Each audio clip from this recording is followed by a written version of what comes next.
사도신경 두 번째 전능하신 하나님을 믿습니다. 입니다.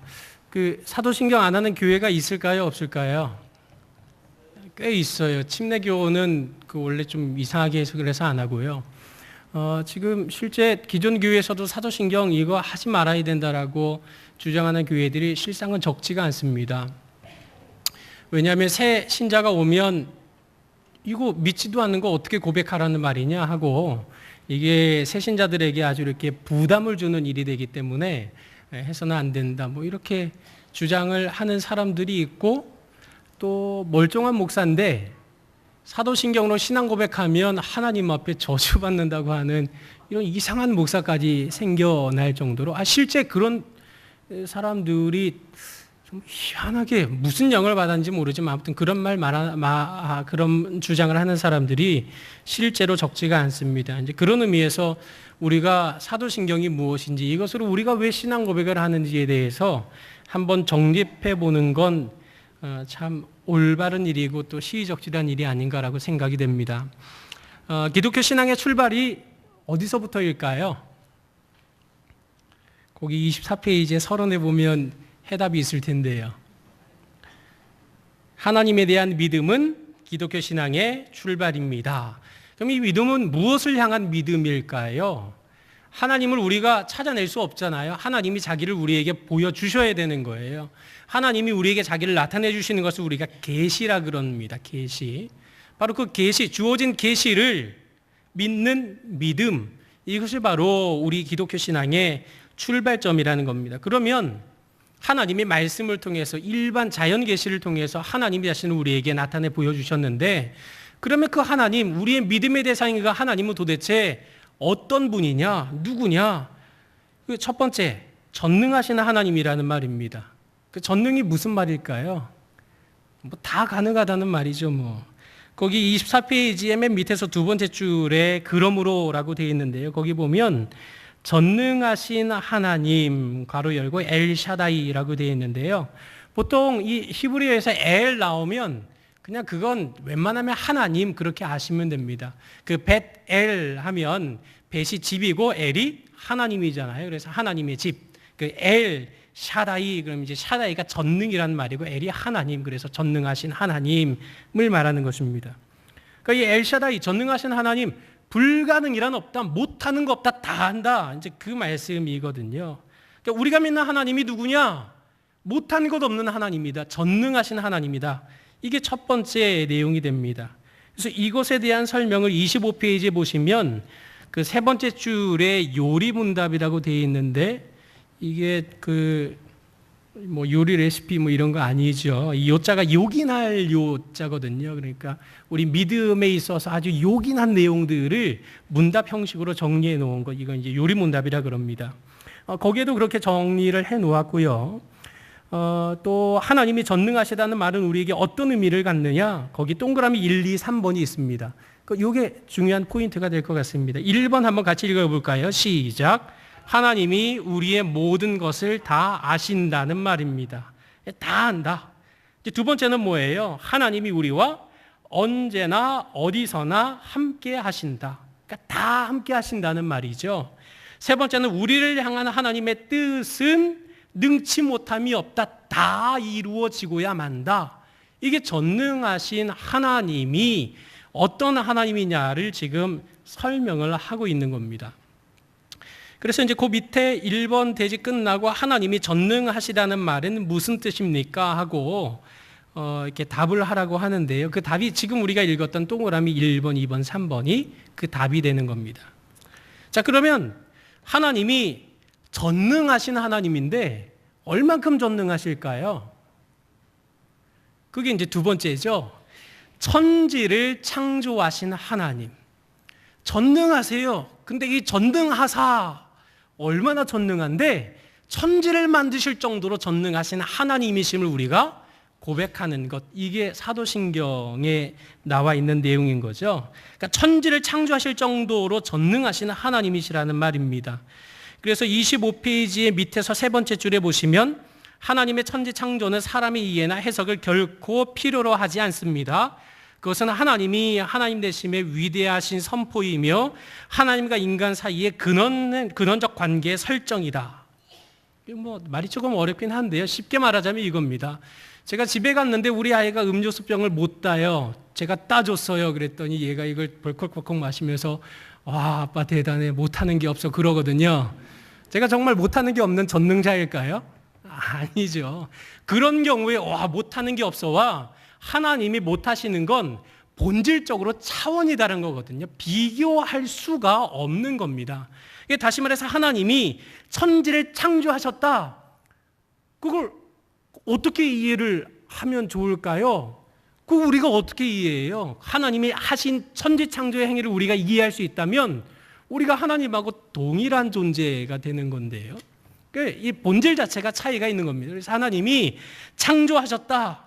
이건 그냥 이 창조주와 피조물이라고 하는 이 근원적인 신분적인 차이를 설정하고 있는 그런 선포적인 의미가 되는 것입니다. 이제 26페이지 보시면 세 번째 줄에 하지만 그 마음에 하나님을 두기 싫어한 인생들은 그 무슨 말입니까? 하나님이 천지를 창조하신 사실을 믿지 못하는 인생들을 말하는 겁니다. 이 사람들은 하나님을 창조주로 인정하기를 거부해요. 자연 발생설, 진화설 이런 것들에 자신을 안주하기를 더욱 좋아한다. 그 진화론 허점이 어마어마하거든요. 최근에도 그 생물종의 유전적인 경계가 있어서 여기서부터 여기로 진화됐다고 할 때 그 중간종을 찾을래야 찾을 길이 없는 겁니다. 그래서 이렇게 진화해서 어떤 단계를 뛰어넘는다, 이게 그 어떤 과학적인 증거도 못 찾고 또 제시 못하고 있거든요. 또 얼마 전에 그 국민일보에 그 진화론의 허구성인가요? 아무튼 그게 최근 어떤 기사로 나와서 좀 논란이 되기는 하는데, 아무튼 어찌되었건 그 진화론 이 오점이 너무너무 많습니다. 그런데 그거 말하면 믿나요? 아니거든요. 안 믿는 사람들 끝까지 안 믿습니다. 왜 그렇게 끝까지 못 믿을까요? 거기 교재에 보시면 위에서 둘에 이어서 7번째 줄에 보시면 그들은 믿음을 선물로 받은 사람들입니다 하고 에베소서 2장 8절의 말씀을 인용해 두었는데요. 그러니까 믿음을 받아야 믿을 수 있는 거거든요. 그런데 거기에 저는 하나 좀 추가했으면 좋겠습니다. 그들은 그 뒤에 은혜로서라는 말을 넣는 게 좋을 것 같습니다. 왜냐하면 에베소서 2장 8절에 은혜 때문에 믿음이라고 하는 도구를 통해 우리가 구원받는다라고 말하거든요. 그러니까 믿음이라고 하는 도구가 주어진 이유는 하나님이 은혜 때문에 주어졌다는 말이거든요. 그래서 믿음보다는 보다 근본적인 건 이제 은혜가 더 이렇게 본질적이기 때문에 은혜로서라는 말을 넣으면 좋을 것 같습니다. 어찌되었건 전능하신 하나님인데 얼마나 전능하냐? 천지를 창조하실 정도로 전능하시다.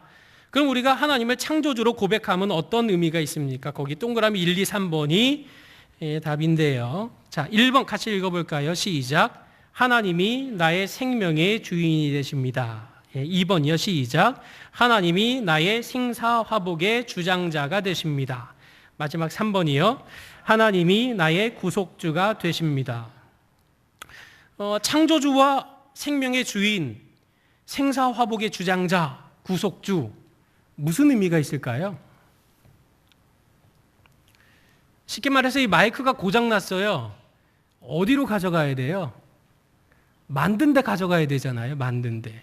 그 만든 사람이 이거 어떻게 생겼는지 구조를 다 알잖아요. 어디를 고치면 되는지 다 알잖아요. 하나님이 우리의 생명의 주인 되심은 하나님이 이 생명을 만드셨기 때문이에요. 하나님이 생사화복의 주장자가 되시는 것은 이 생사화복이 되는 모든 것을 만드신 이가 하나님이시기 때문에 그런 겁니다. 그러니까 창조주라고 하는 의미는 저 멀리 옛날 태초에 하나님이 뭔가를 만들었다는 의미가 끝나는 게 아니고요.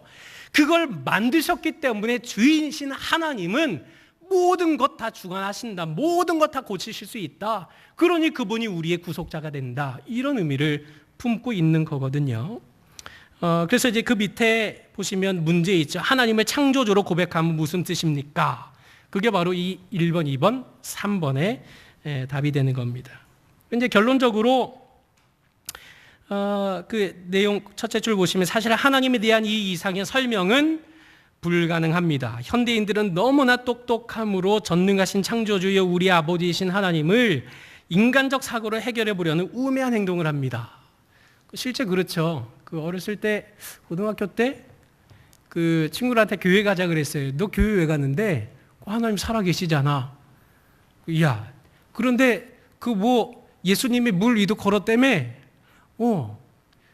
그래 폭도 걸었겠다. 아 그래 걷는 방법이 이렇게 걷는 방법이 있겠구나 하고 아마 많이 들어보셨을 거예요. 왼발을 물 위에 딱 내디디고 빠지기 전에 오른발을 내딛고 빠지기 전에 왼발을 내딛고 그래 그렇게 하면 뭐 걸을 수 있겠네.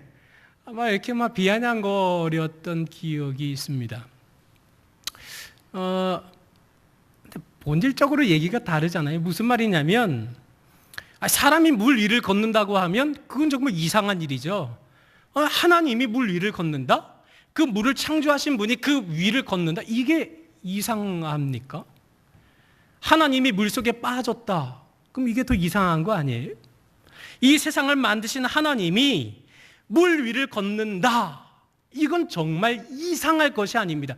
그런데 현대인들이 믿지 못하는 것, 하나님이라고 하는 존재 자체에 대한 인식이 없기 때문에 이 하나님이 물 위를 걸었다, 이 세상을 창조하셨다, 전능하시다, 이런 사실들에 대해서 도무지 믿음이라고 하는 걸 가질 수가 없는 겁니다. 하나님과 인간이 완전히 다른 존재라는 사실을 간과하고 있는 것이라는 말입니다. 그런데 27페이지에 가시면 하나님이 어떤 분이라 그랬어요? 마지막으로 전능하신 분이십니다. 또 우리의 생사와 복을 주장하시는 분이십니다. 하나님이 전능하신데 얼마나 전능하시냐? 천지를 창조하시기까지 전능하시다. 근데 그분이 나하고 무슨 상관일까요? 전능하신 건 뭐 좋다 이거예요. 천지까지 창조하실 만큼 전능하시다. 그거 좋다 이거예요. 근데 그분이 나하고 무슨 상관인가요? 네, 다음 시간에 우리가 신앙 고백할 때 배우시겠죠. 전능하사 천지를 만드신 하나님 아버지를 내가 믿사오며. 전능하신데 얼마나 전능하시냐? 천지를 창조하실 만큼 전능하신 그분이 누구냐? 내 아버지다. 우리 아버지다. 그러니 그 아버지가 나와 상관이 없을 리가 없지 않겠습니까? 그 아버지를 모시고 있는 나라고 한다면 전능하사 천지를 만드신 하나님을 고백할 때마다 어떤 인생의 풍랑과 어려움이 있다고 할지라도 그 하나님 붙잡고 그 모든 어려움 이겨내고 소망에 사로잡힌 삶을 살 수 있는 것이 틀림없지 않겠습니까? 자, 토론과 교제에 사람들은 하나님을 어떤 분으로 생각합니까? 또 나는 하나님을 누구라고 믿습니까? 이거 앞에 보시면 다 아시겠죠? 근데 요거 물었는데 나는 하나님이 잘 안 믿어져요. 구역 예배 때 그러면 어쩌실래요? 얼굴 안색 싹 변해서 그러시면 안 돼요 하고 훈계하시면 안 되죠. 예, 그대로 이렇게 받고 그 믿음이 있기를 위해서 기도하고 그리하셔야 됩니다. 자, 교회를 위한 기도 살피시고 구역 모임을 하실 때 꼭 교회 중심으로 기도를 해주시면 감사하겠습니다. 제가 기도